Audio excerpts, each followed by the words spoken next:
elle vous le prouvera d'ailleurs dans sa conversation, une magnifique lignée, celle des Tramcourt, de notre septentrion. À travers elle, sa carrière d'universitaire et de dévouement pour la culture exprime la luxuriance de notre civilisation du Nord. Elle va aussi aborder une histoire unique, celle des princes Murat en Géorgie. L'arrière-grand-père de son époux avait épousé en 1868 la princesse Salomé d'Adiani, fille de la dernière souveraine de Mingrélie. Depuis quelques années, ils vivent dans ce pays, créant de nombreuses œuvres caritatives. C'est un témoignage donc extrêmement intéressant.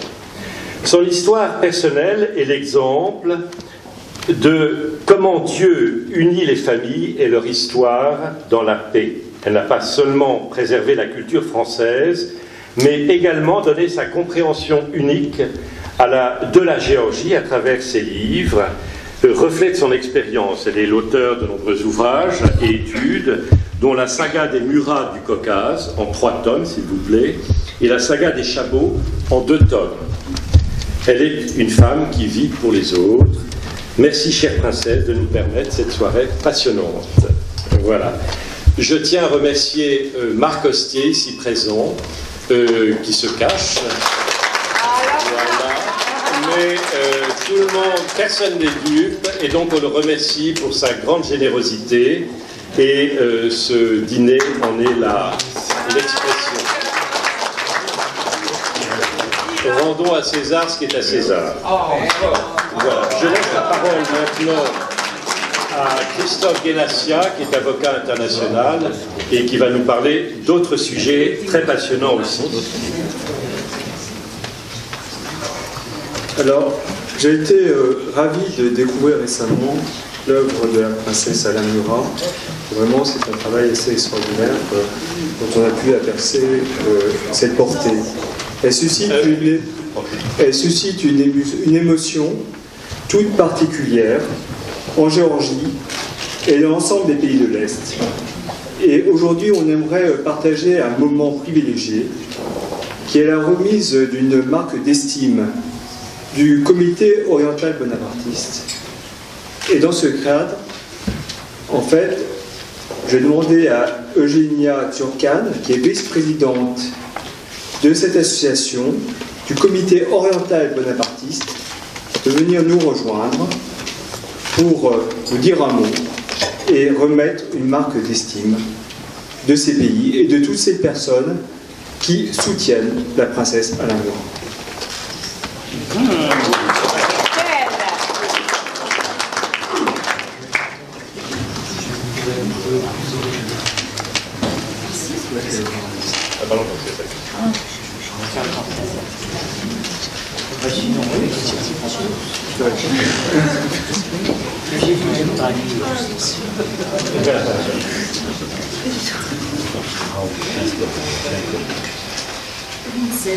Alors, je pense que là, voilà.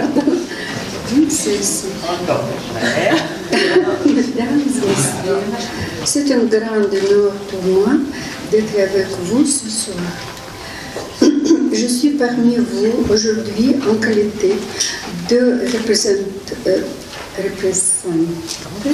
du comité bonapartiste oriental. Cette communauté internationale réunit des passionnés du souvenir du grand Napoléon ainsi que les descendants des combattants de la Grande Armée en Europe de l'Est. Je viens de la capitale de l'Ukraine, Kiev. Au nom de notre comité, je suis heureuse de vous saluer, Votre Altesse Royale, princesse Véronique Murat, qui pendant de nombreuses années représente avec conviction à l'Est du monde européen deux grands maisons de l'empereur Napoléon et Joachim Murat, roi des deux Siciles. Au fil des années, notre comité a suivi avec admiration comment la princesse a suivi l'héritage de la légendaire dynastie de Diane. L'honneur de votre frère est un événement marquant dans l'histoire modeste de notre comité.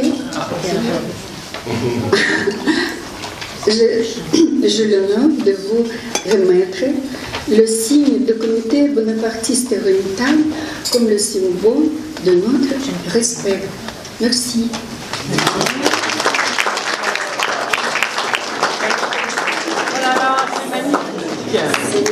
Allez, l'empereur, là, oui. Regardez ça comme c'est joli. Je vais prendre une photo. Merci.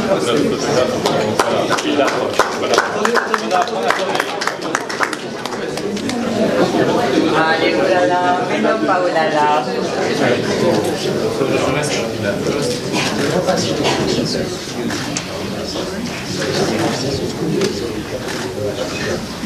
Merci.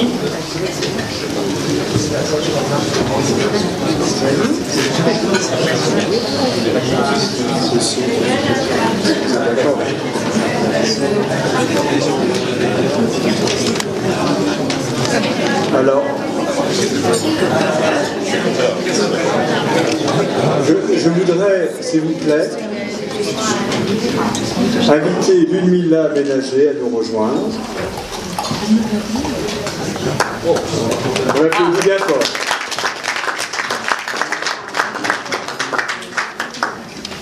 Et toujours dans ce cadre-là, en fait, vraiment de vous marquer des signes d'estime, mais personnellement j'ai beaucoup d'estime pour vous quand je vois, en fait, quand j'ai lu tout ce que j'ai vu et tout ce que vous faites, je ne peux qu'encourager en fait ce type de manifestation et c'est pour ça que je me suis vraiment associé en tout bien tout honneur. Mais Ludmila Ménager est peintre et illustratrice française connue qui va remettre une des illustrations de la part de l'organisation caritative Princesse Karina Organisation. Alors, Princesse Karina Organisation, c'est une femme à Kiev qui fait beaucoup de choses dans l'humanitaire, qui organise des manifestations dans le cadre d'une association qui est à Genève. Et dans ce cadre-là, elle écrit un ouvrage, elle fait plein de choses.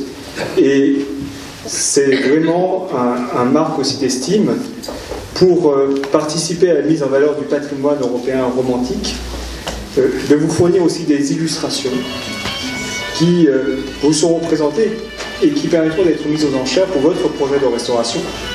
On sait comment il est difficile de restaurer un monument historique et on sait d'autant plus quand la vie crée des difficultés sur cela. Et l'objectif, c'est d'y participer également par rapport à cette vente aux enchères qui aura lieu le 20 décembre et qui vise à participer à la restauration du château géorgien en région de Manjeville, pardon, et de permettre ainsi en fait également ce don qui va vous être fait. Si vous permettez quelques mots qu'elle puisse prononcer. Allez-y. Bonsoir à tout le monde, je m'appelle Ludmila Ménager. Tout d'abord, je voudrais vous dire que je suis très contente d'être avec vous ce soir. Je suis l'artiste peintre, illustratrice et l'auteur de contes de fées philosophiques La Belle et la Bête, les miroirs de la vérité, qui était basé sur l'histoire de vie et expérience de Princesse Karina Bagration-Moukhansky. C'est une princesse emblématique du post-soviétique l'espace, et ainsi que sur mes propres voyages, la baie du Mont Saint-Michel en Normandie, au château de Chenonceau en Pays de Loire, au château de Neuschwanstein à Bayern, au château de Nyon en Suisse, à l'Ermitage à Saint-Pétersbourg. Et ce soir, je me permets, dans le cadre du projet Karina Art Trust de la fondation Princess Karina Organization, de vous offrir un de beaux souvenirs de ce conte de fées. C'est une illustration du château de Chenonceau.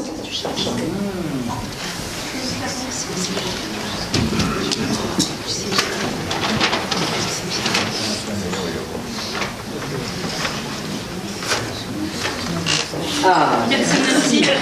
Voilà. Voilà Chenonceau. Bravo. Vous êtes tous reconnus.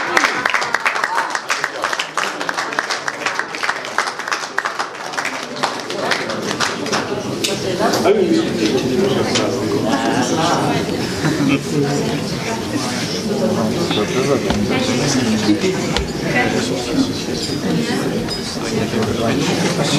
Ça, c'est une illustration. Ça, oui. Et de plus, quelques illustrations de même conte de fées,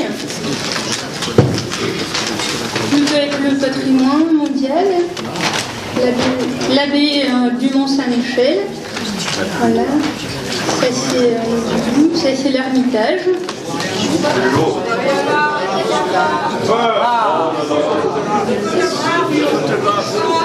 C'est vrai, ça me dire merci. Ouais, c'est nouveau. C'est la couverture du livre. Oui, oui, bien sûr, si vous souhaitez. Et donc, en fait, cette illustration, on va vous offrir que vous puissiez présenter aux enchères. De table, voilà.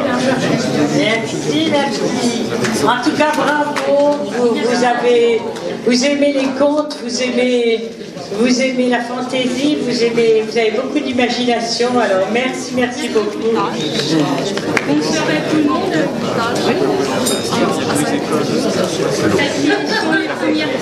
Ce sont les premières pages, voilà. Le conte de l'héroïne, c'est le concept de l'élaboration. Moi,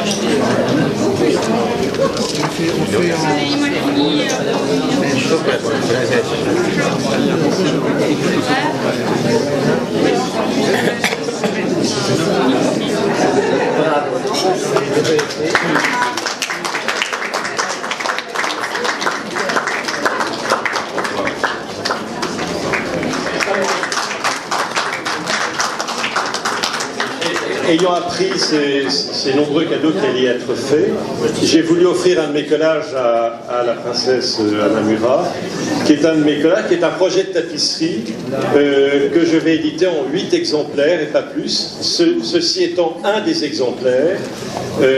Donc je compte le faire tisser en haute lisse, de façon très ancienne et traditionnelle, avec les procédés d'autrefois, à certaines dimensions selon les demandes. Et voilà, je suis très heureux de vous l'offrir.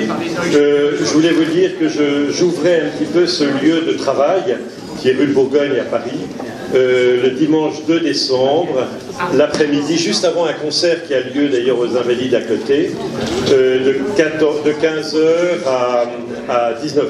Voilà. Très bien.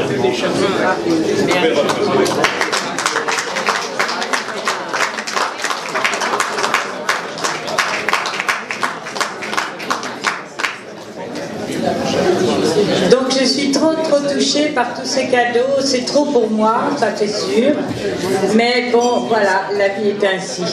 Alors maintenant, je ne parle plus d'imaginaire, je ne parle plus que de l'histoire de France. Alors, vous savez, je vous ai à tous confectionné un petit truc de rien du tout, mais juste pour que vous preniez dans la dernière page la généalogie Tramcourt. J'ai pensé que c'était beaucoup plus simple pour vous à partir du moment où vous aviez des points de repère, parce que l'ennui de la généalogie, c'est que on se marie et on meurt. C'est un peu court, en somme. Donc, j'ai pensé qu'il valait mieux expliquer un peu la vie des uns et des autres. Donc, je commence par le numéro 1, ça ne vous étonne pas, c'est le Renaud de Tramcourt. Renaud de Tramcourt, donc, croisé en 1191. Venez me chercher les copies. Le certificat de alors voilà, donc c'est le premier Renaud de Tramcourt. Il participe à la 3e croisade, mais voilà qu'à Saint-Jean d'Acre, Raoul, comte de Soissons, frère et cousin du roi de France, est fait prisonnier. Donc, comme ça c'était la tradition, il est fait prisonnier. À partir de là, eh bien, il faut payer une rançon. Or, le roi de France n'avait plus de sous, enfin, plus personne n'avait de sous. En tout cas, il fallait trouver des braves gens pour payer la rançon. Et Renaud de Tramcourt a fait partie de ces 15 chevaliers qui ont payé la rançon du cousin du roi, Raoul de Soissons. À partir de là, le document existe, c'est probablement le plus ancien document des archives de Tramcourt, 1191. C'est l'emprunt par ce Renaud de Tramcourt à Hosto Gaglioni, bourgeois de Gênes. Il a fait un emprunt de 40 marques d'argent sous la caution de Gaucher de Châtillon. Donc, vous imaginez la reconnaissance du roi quand il est revenu à Paris.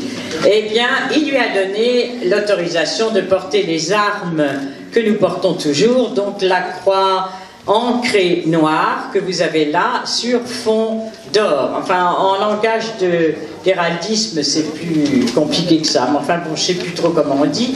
En tout cas, c'est une croix noire sur un fond doré. Voilà. Alors ensuite, vous avez des points d'interrogation, vous remarquez, il y a des traits. Voilà, on ne sait pas si on descend de ces gens-là. Enfin, je veux dire, on ne sait pas si c'est exactement la même famille. En tout cas, ce qui est certain, c'est que tous ces Tramcourt habitaient le coin et signaient des actes, des donations dans les différentes abbayes, dont l'abbaye de Ruisseauville, dont l'abbaye de Sainte-Berthe à Blangy, abbaye fondée par Berthe au Grand-Pied, l'épouse de Charlemagne. Donc c'est vous dire que ces Tramcourt habitaient le coin. Alors maintenant, sont-ils frères, sœurs, cousins, fils d'eux? On ne sait pas. C'est la raison pour laquelle il y a des traits et pas de filiation prouvée. Ensuite, on arrive au numéro 2. C'est Collard de Tramcourt. Collard de Tramcourt, il partit, lui, pour la 8e croisade. Avec Louis IX, Saint-Louis, et il attrapa la peste et mourut sous les murs de Tunis avec son roi en 1270. Ainsi que ses compagnons d'armes, Geoffroy de Beaufort, Simon de Brieux, Jérôme de Croisy, Collard de Rolincourt et 15 autres. Vous me direz comment je sais cela? Eh bien, il y a une messe qui a été payée par les Tramcourt et dont il reste trace. Et cette messe explique pourquoi elle a eu lieu, et donc pour ces 15 chevaliers. C'est comme ça que je sais que tous ces braves chevaliers étaient morts à Tunis de la peste avec leur roi. Ensuite, on arrive au numéro 3, Anceau de Tramcourt. Vous le voyez, en 1314, il est écuyer du comte de Saint-Paul, son suzerain, qui lui-même a comme suzerain la comtesse Mahot d'Artois. Alors, ça y est, la comtesse Mahot d'Artois, c'est une histoire bien compliquée. Je suis désolée, là, il va falloir absolument vous accrocher. Donc, celle-ci, à la mort de son père en 1302, écarte son neveu, Robert, qui a 16 ans. Et ça lui coûtera cher toute sa vie. Elle a épousé en 1285 Othon IV de Bourgogne, qui meurt à la bataille de Courtrai contre les Flamands. Et en 1303, elle est veuve, mère de Robert, qui a 3 ans, et de 3 filles. C'est ces 3 filles qui sont importantes. Enfin bon, son fils aussi. Mahot devient régente de Bourgogne. En 1315, Robert, le fils de Mahot, meurt à l'âge de 15 ans. Mahot fait de sa fille son héritière, mais son neveu Robert, lui, considère qu'il est le vrai comte d'Artois. Donc, il la combat. Mais voilà que ce Robert est soutenu par Philippe IV le Bel, roi de France, qui conteste cette décision et soulève, attention, il soulève une armée contre. Donc le roi de France, qui a marié ses 2 fils aux 2 filles de Mahot d'Artois, lève une armée contre Mahot d'Artois.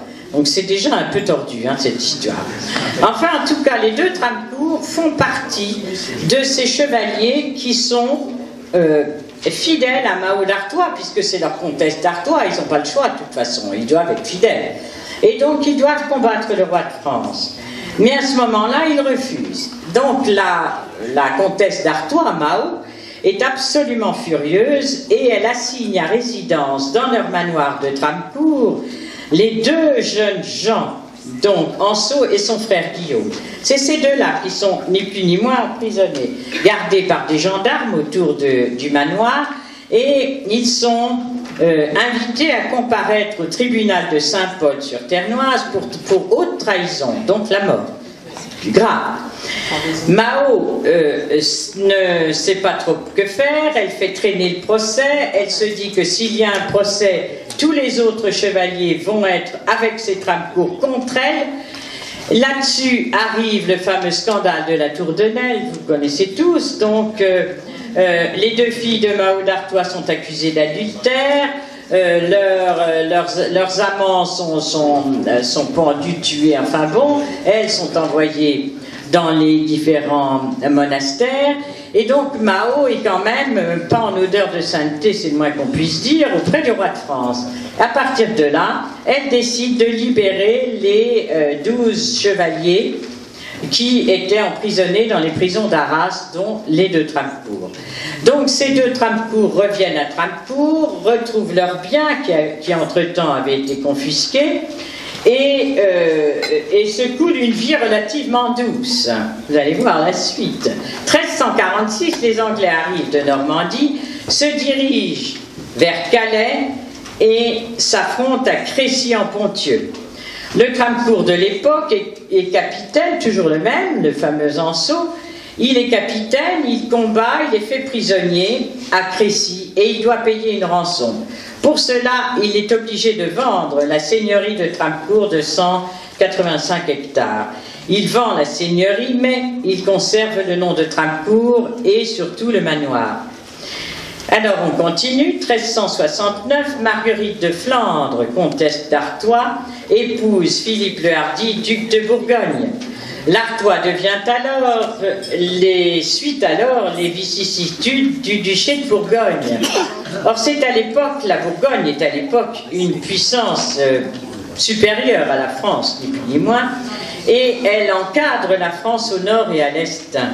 Voilà que le roi de France, fou de jalousie, fait assassiner le duc de Bourgogne sur le pont de Montreux. Vous connaissez la suite. La guerre continue et reprend. Et donc, 1411, le duc de Bourgogne s'allie à l'Angleterre contre le roi de France. Et puis, le 25 octobre 1415, jour de la Saint-Crépin, c'est la fameuse bataille d'Azincourt. Alors, il faut bien comprendre qu'à l'époque, Tramcourt et Azincourt, c'est la même terre. Les Tramcourt sont seigneurs de Tramcourt et sont aussi seigneurs d'Azincourt. Ce qui fait que quand le roi demande où s'est passée la bataille, on dit à Azincourt, bon, c'est pas évident, elle s'est en tout cas passée sur ces deux territoires. Là-dessus, cette bataille, vous savez, je ne vais pas vous apprendre forcément beaucoup de choses, mais en tout cas, cette bataille a été due à d'abord le mauvais temps. On est le 25 octobre, beaucoup de pluie, les armées françaises s'engluent dans la boue, parce qu'en fait, pour arriver à Azincourt, à Tramcourt, il y a une grande côte de Blangy, ça on la connaît tous, parce qu'on l'a fait en vélo, et croyez-moi, elle est raide. Et cette fameuse côte est en craie. Et quand on arrive sur le plateau, alors là, c'est la bonne terre d'Artois, et c'est de la bonne terre, et croyez-moi, on s'y enfonce.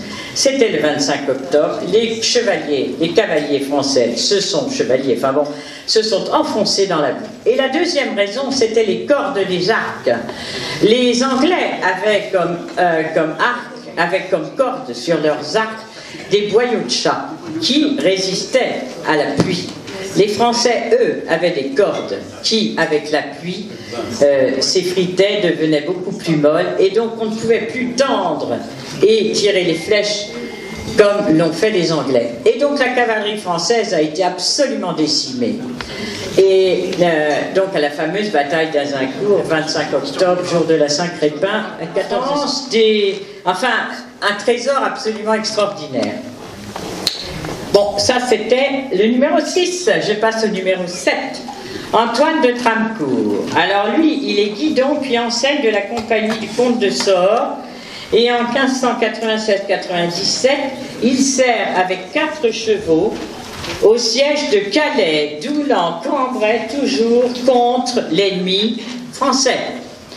Donc il avait quand même eu encore de la suite dans les idées. C'était toujours contre l'ennemi français. Les archiducs Albert et Isabelle gouvernent les Pays-Bas, dont les Flandres et l'Artois, au nom de Philippe de roi d'Espagne. Ils avaient nommé le prince de Ligne gouverneur et capitaine général de l'Artois. Antoine de Tramcourt était son compagnon d'armes.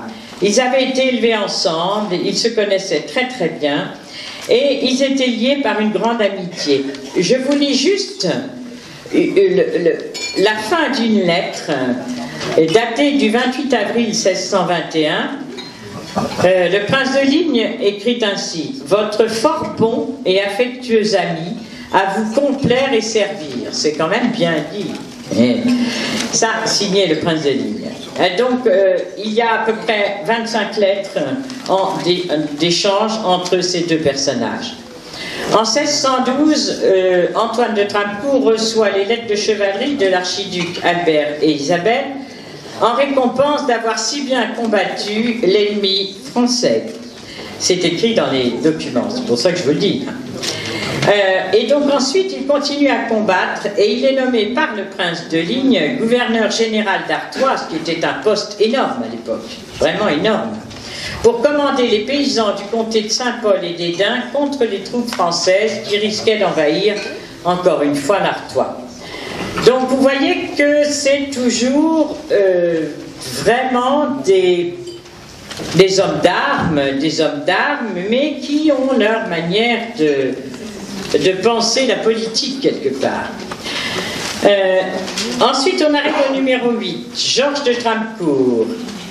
8. Georges de Tramcourt. Il devient chef de la maison Tramcourt, ses frères, cousins étant morts sans descendants, et il épouse en 1660 Marguerite Philippine de Vaux, qui était une famille très ancienne des Flandres maritimes, près de Dunkerque. Alors lui, lorsque l'Artois devient française, il ne peut pas devenir français. Pour lui, c'est impossible de devenir français. Les Français sont leurs ennemis depuis des siècles. Son père, son grand-père, tout le monde a combattu l'ennemi français. Et donc, il décide de suivre l'empereur Habsbourg. Et à partir de là, le roi Louis XIV est évidemment absolument furieux, confisque les biens et recommence les soucis. Et donc ce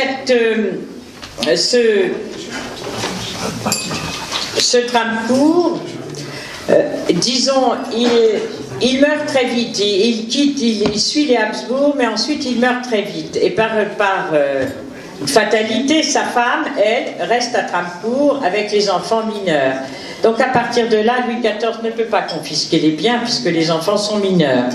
Et donc, à cause de cela, la confiscation ne peut pas avoir lieu. Mais Louis XIV l'a prononcé, et l'épouse de ce Georges de Tramcourt, elle est allée aux États d'Artois en disant non, le roi n'a pas le droit de faire ça.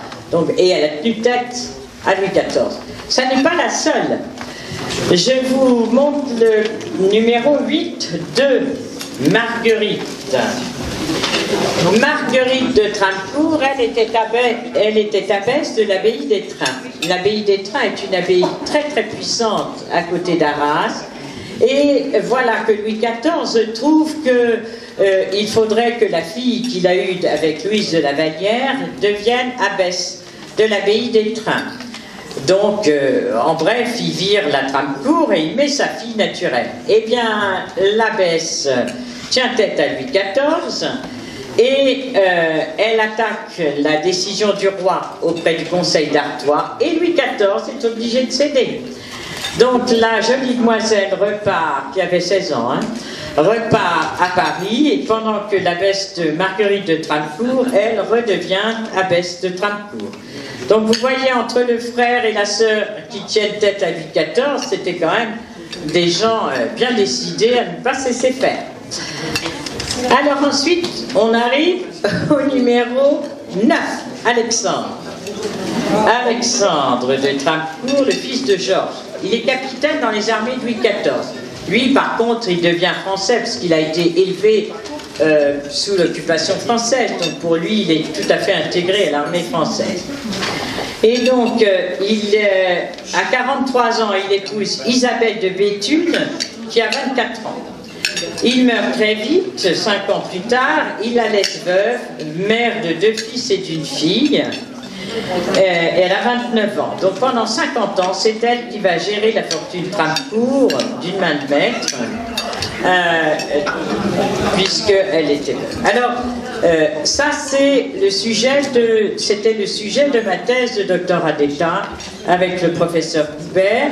C'était le patrimoine d'un gentilhomme en Artois au 18e. Là, vous savez, quand on est jeune étudiant et qu'on a 20 ans, qu'on n'est pas bien grand, qu'on est un peu mince, qu'on roule la bicyclette, trouver un prof d'université qui veuille sortir des chemins battus, ça n'est pas évident. Alors j'avais essayé là, Le Goff et d'autres, enfin bon, et je suis tombée sur le professeur Coubert qui lui a tout de suite accepté la thèse, en ce sens que c'était tout à fait inconnu, c'était une fortune qui n'est pas la fortune des princes du sang, mais qui était une fortune bien assise. Et donc le professeur Coubert, d'abord la première chose, il est venu à Tramcourt, ce que j'ai trouvé très drôle. Il est arrivé à Tramcourt, ma grand-mère l'a reçu comme princesse de ligne très très dignement, ça c'était très très chic, et elle lui a montré les archives. Et puis dans ces archives il y avait des rayons, des étagères où il n'y avait pas grand chose, et c'est là où ma grand-mère a dit « Ah mais il manque des paquets ». Mais oui, je vois qu'il manque des paquets. Ah bah il faut les chercher dans les fermes, parce que depuis la guerre 40, eh ben, ces paquets, ils doivent toujours être dans les fermes. Vous imaginez le truc. Alors moi, je suis arrivée là, il a fallu d'abord que je me trimballe dans toutes les fermes avec ma grand-mère pour retrouver les archives. Et alors, ces archives avaient été très bien empaquetées pendant la guerre 40. Ces archives avaient été empaquetées avec un papier spécial un peu sulfurisé pour pas que ce soit dans l'humidité, et voilà, voilà. Et donc, j'ai récupéré tous ces paquets. Mais moi, bon, je sais lire 17, 18, 19, 20e siècle, mais avant 14, 15, 13e siècle, là j'étais nulle. Donc on a pris un archiviste départemental qui est venu nous aider à retrier les archives. Enfin, elles n'étaient pas complètement dérangées, en ce sens qu'elles étaient des beaux paquets, bien faits, ils avaient pris, voilà. Et donc, on a reclassé les archives et après j'ai pu travailler et étudier comment se gérait une fortune au XVIIIe siècle. Et en fait, ce qu'il y a d'extraordinaire, c'est que ces deux femmes qui ont géré cette fortune sur 100 ans, entre 1714 et 1789, et ces femmes étaient très méticuleuses, donc la moindre dépense était notée, la moindre recette était notée, et c'est là où on s'aperçoit on s'aperçoit et on comprend pourquoi la noblesse, la nuit du 4 août, a voté l'abolition des privilèges et des droits féodaux. Les privilèges, les Tramcourt n'en avaient pas beaucoup, mais les droits féodaux, ils en avaient beaucoup. Or, quand on étudie...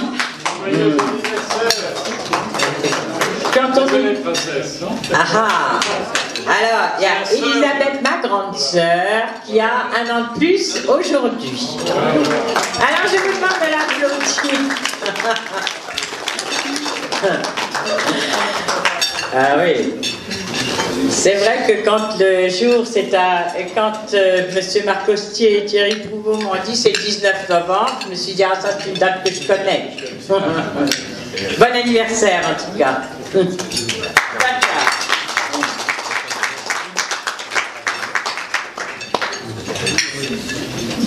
Alors en fait, ces droits féodaux, bon, je ne vais pas vous faire des heures et des heures de cours, mais juste vous expliquer un peu. Ces droits féodaux étaient ce que ces aristocrates devaient payer, ces seigneurs de tel ou tel endroit devaient organiser ou payer. Par exemple, quand une armée passait par là, il fallait que le seigneur du coin avance sur sa trésorerie le logement des gens de guerre. Ça veut dire une certaine somme pour un capitaine, une plus grosse pour un colonel, etc. Évidemment. Bon. Et il fallait pour cela payer, sortir énormément d'argent. Et vous voyez les revenus des Tramcourt qui vont en 3 mois, 3 ans de revenus vont disparaître, uniquement parce que l'armée française passe par là et qu'il faut loger les officiers, les soldats et tout le monde. Cet argent-là devait être restitué. Or, ces sommes-là n'étaient jamais restituées par le roi. Et donc, à partir de là, ces seigneurs de toute la France, il n'y a pas que Tramcourt, étaient complètement écœurés par tout ça. Par exemple, vous aviez ce qu'on appelait les corvées. Vous savez ce qu'on appelait les corvées? C'était une manière de payer ses impôts. Hein, ça, je vous dis, ce serait comme ça maintenant, on rigolerait bien. Hein. Alors, en tout cas, on devait payer ses impôts avec des heures de travail. Il n'y avait pas beaucoup d'argent qui passait d'une famille à une autre.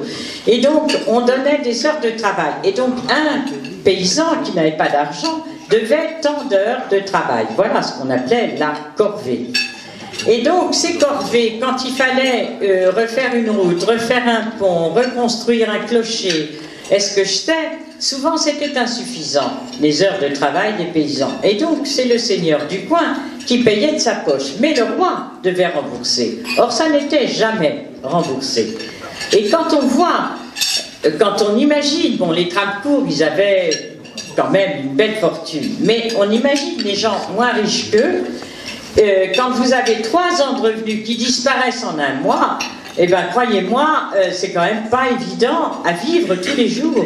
Et on comprend très bien pourquoi cette aristocratie terrienne, d'abord refusait les fonctions à la cour du roi, parce qu'il ne participe à beaucoup de guerres, et il écrit, je vous le cite, Prague est au moins 3 fois grande comme Lille et très peuplée. L'université est considérable, ce qui rend le latin si commun que les cordonniers le savent. On ne demande l'aumône qu'en latin. Et alors là encore, il a des récits avec le maréchal de Villars qui s'occupe de 3 de ses amis dans la même nuit. Enfin, il a des lettres absolument extraordinaires où il raconte vraiment le quotidien des armées qui sont arrivées en Autriche là-bas. Alors voilà. Donc j'arrive au 12 là.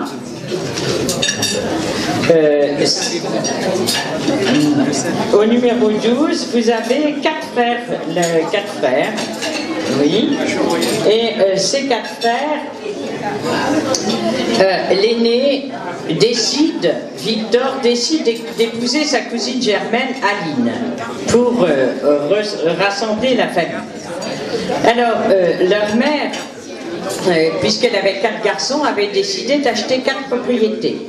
Donc elle a acheté le château de Lignereuil, qu'elle a acheté pas cher parce que proche de l'ennemi français, c'est-à-dire du Ponthieu. Bon. Elle a acheté le château de Givenchy. Alors Givenchy, c'est l'origine du grand couturier. Alors, dans notre patois natal, on dit Givenchy. Ici, à Paris, on dit Givenchy. Ah non, nous, on dit Givenchy. Et ici, à Paris, on dit Givenchy. Je pense que c'est notre patois qui prime. Enfin, en tout cas, ce château n'était pas fini. La famille de Givenchy avait des dettes de jeu, et a vendu cette propriété très peu chère, avec 950 hectares autour, mais très très très peu cher, parce qu'ils avaient des dettes de jeu et qu'il fallait qu'ils remboursent leurs dettes. Voilà comment les Tramcourt sont devenus propriétaires du château de Givenchy. Donc Givenchy, Lignereuil et Varly. C'est les 3 châteaux qu'elle avait achetés pour ses 3 fils, Tramcourt étant pour le 4e, l'aîné de famille. Alors, ces hommes, bon, Victor a épousé Aline, sa cousine germaine, mais pas d'enfants. Alors après, ces 3 garçons n'avaient pas d'enfants non plus, c'était des collectionneurs, c'était des voyageurs extraordinaires, et pas de mariage, rien, et ils se disent, non, c'est pas possible, le nom Tramcourt va s'arrêter, il faut faire quelque chose. Alors voilà, ils décident de se rassembler à Lignereuil pour jouer aux cartes, et celui qui allait perdre était obligé de se marier. Et donc celui qui a perdu c'est celui que vous avez qui s'appelle Gustave. C'est celui que vous avez dans votre petit papier là. Gustave, oui. Et ce Gustave, c'est le numéro 12 sur votre généalogie. Et ce Gustave a épousé une Clermontonnaire qui avait 20 ans et lui en avait 55. Et de ce mariage sont nés 3 enfants, Renaud, Jeanne et Louise. Or, Gustave et son épouse Clermontonnaire, les deux sont morts très jeunes, ce qui fait que les 3 Tramcourt ont été élevés par leur grand-mère Clermontonnaire, ici rue de Lille à Paris. Ils avaient un hôtel particulier, et à Bertangle en Picardie. Et donc ces 3 petits-enfants ont été élevés par leur grand-mère. L'aîné Victor a épousé une princesse de Broglie et il est mort de la tuberculose 3 ou 4 ans après, donc sans descendance. Et donc le nom Tramcourt restait sur 2 filles, Jeanne et Louise. Jeanne a épousé le comte de Chabot et Louise a épousé le comte de la Bretèche. Alors, dans les partages, eh bien, dans les partages, il fallait réorganiser les choses, puisqu'il y avait ces 3 châteaux et surtout des collections. Gustave, Victor, alors l'aîné, Victor avait collectionné les manuscrits et les tableaux. Ensuite, le deuxième, Eugène, non, Gustave, oui. Gustave, lui, à Linereuil, avait collectionné les livres, les porcelaines et les ivoires.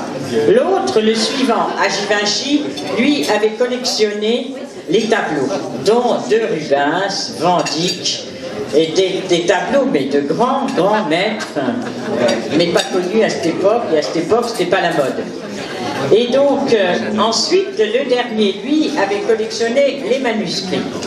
Ce qui vous explique que quand il y a eu les partages, eh bien, les partages, ça a été Jeanne a hérité de Tramcourt et de Linereuil vide, et l'autre, Louise de la Bretèche, a hérité de Givenchy avec toutes ses collections, et une partie des collections a été vendue aux enchères. Cette partie de ces collections a été vendue sur 6 jours à Arras. C'est vous dire les trésors que ces 4 collectionneurs avaient accumulés pendant 30 ans. Alors ensuite, on arrive au XXe siècle. Robert, que vous avez là. Donc Robert, Jeanne épouse le comte de Chabot, chef de nom et d'armes, et Jeanne a 2 garçons, donc un Pierre qui est Chabot par Soubise, voilà, et le cadet Robert qui hérite de Tramcourt et de Linereuil. Et à partir de là, il reprend le nom. Il fait la demande auprès du Conseil d'État pour relier, pour que le nom Tramcourt ne s'éteigne pas. C'était j'ai la date quelque part, c'était en 1926, où il a eu le droit de reprendre le nom Chabot-Tramcourt, faisant une nouvelle branche de la famille Chabot et conservant le nom Tramcourt. Ce Robert était maire de son village, et donc l'occupation, les grandes difficultés, il a été arrêté, torturé. Il est mort sous la torture à Bruxelles, et 2 de ses fils ont été arrêtés aussi, ils sont morts dans les camps de concentration. L'un a été arrêté à 20 ans, l'autre à 16 ans. Donc des drames de famille affreux. Et à cause de cela, ma grand-mère Henriette de Ligne a fait faire ce fameux monument de Maxime Réal d'Elsart que j'ai voulu absolument mettre dans ce petit fascicule. Parce que, bon voilà, ça fait partie des tragédies de la famille. Alors maintenant, je voudrais féliciter et encourager Robert et sa femme, les actuels propriétaires de Tramcourt. On veut vous voir debout. Alors Robert et Marie-Astrid, debout, on veut vous voir. Ah, voilà. Et Robert, ah voilà tous les 2. Et voilà, alors c'est eux qui ont sur le dos cette grande et belle maison. Ensuite, j'ai notre chef de famille, Gabriel et son épouse, que je voudrais voir debout. Voilà, Gabrielle Chabot-Tramcourt et son épouse. Alors, elle porte le diadème.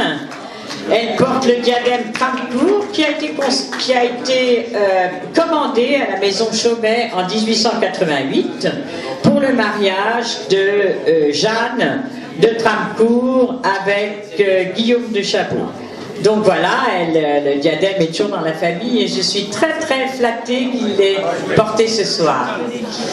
Voilà, alors je termine sur la devise de la famille, Virtus et Antiquitas. Alors, la vertu ou le courage et Antiquitas, l'ancienneté. Voilà, merci de m'avoir écouté.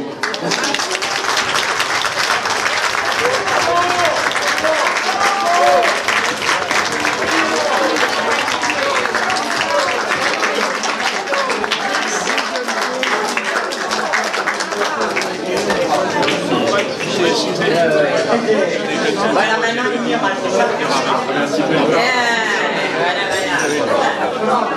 Nous allons changer de paysage, très extraordinaire aussi, et cette fois-ci nous allons nous retrouver en Géorgie. Donc vous allez avoir quelques histoires hautes en couleur de la Géorgie.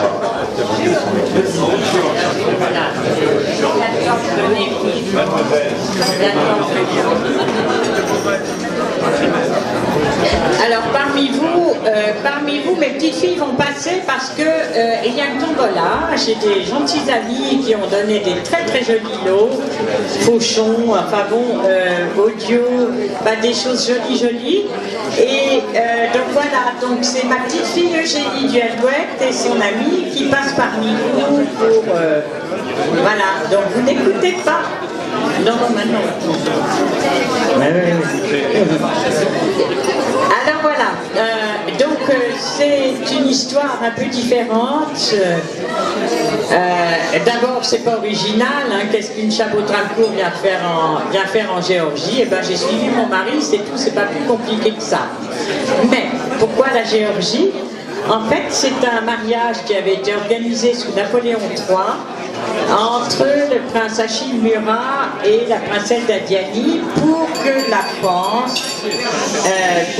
France ait un œil dans le Caucase. Donc ça, c'était l'idée du départ. Et ensuite, Napoléon III en 1870, c'est la chute de Napoléon III. À partir de là, les Murats décident de partir en Mingrélie et de s'installer là-bas.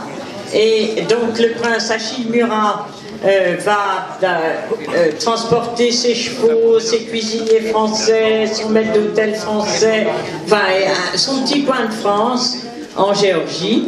Et là, ils font énormément de choses. Vous savez, c'est l'époque, c'est le plein boom après Napoléon III, donc c'est les chemins de fer, donc c'est lui qui fait faire tous les ponts des voies de chemin de fer par les ingénieurs d'Eiffel en Géorgie.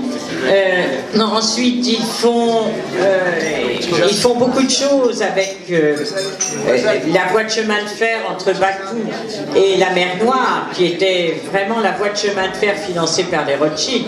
Je rappelle que les Rothschild, c'était Napoléon III, c'est lui qui a fait leur fortune et leur... voilà.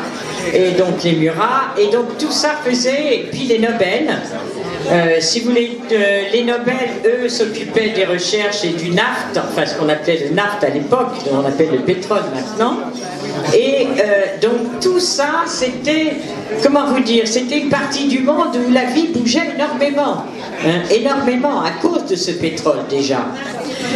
Et donc ces Murats sont arrivés là avec beaucoup de force, sont arrivés aussi dans un pays où on demandait toutes ces nouveautés.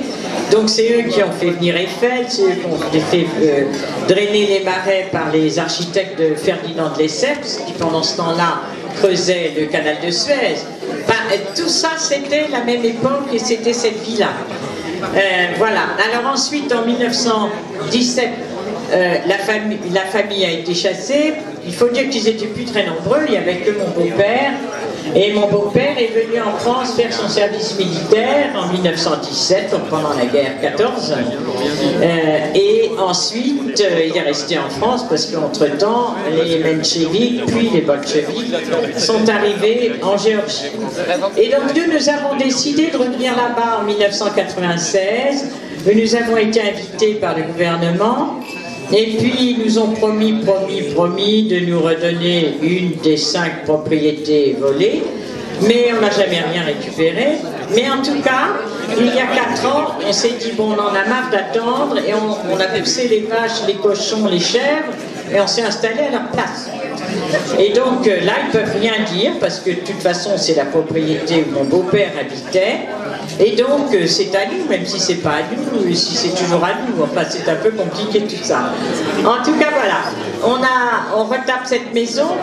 Et malheureusement, on a eu des mauvaises aventures cet été où il y a eu un éboulement de terrain. Et du coup, on est obligé de faire les terrassements, toutes les terrasses. Parce qu'on est sur le haut d'une colline et on voit le Caucase à droite avec ses 4000 mètres et ses sommets blancs, et puis on a toute la vue, et à gauche on a la vue sur la mer Noire, donc un endroit fabuleux. Mais bon, là on a eu très peur cet été parce qu'il y a eu cet éboulement de terrain qu'il faut absolument qu'on refasse. Alors, plusieurs façons de nous aider, je vous les marquer sur le petit papier. Ce soir pour la tombola, ça c'est gentil. Ensuite, nous organisons, grâce à Pierre-Jean Chalençon, une grande fête au mois de décembre. Enfin voilà, donc on organise pas mal de choses. Et si vous voulez visiter la Géorgie, alors vous avez la possibilité de venir aussi. On vous promènera tout autour, et voilà. En tout cas, il y a toujours un bal tous les ans pour le jeudi de l'Ascension. Alors demandez à Marc, il vient tous les ans, on rigole et la vie est belle et merveilleuse. Merci 1000 fois.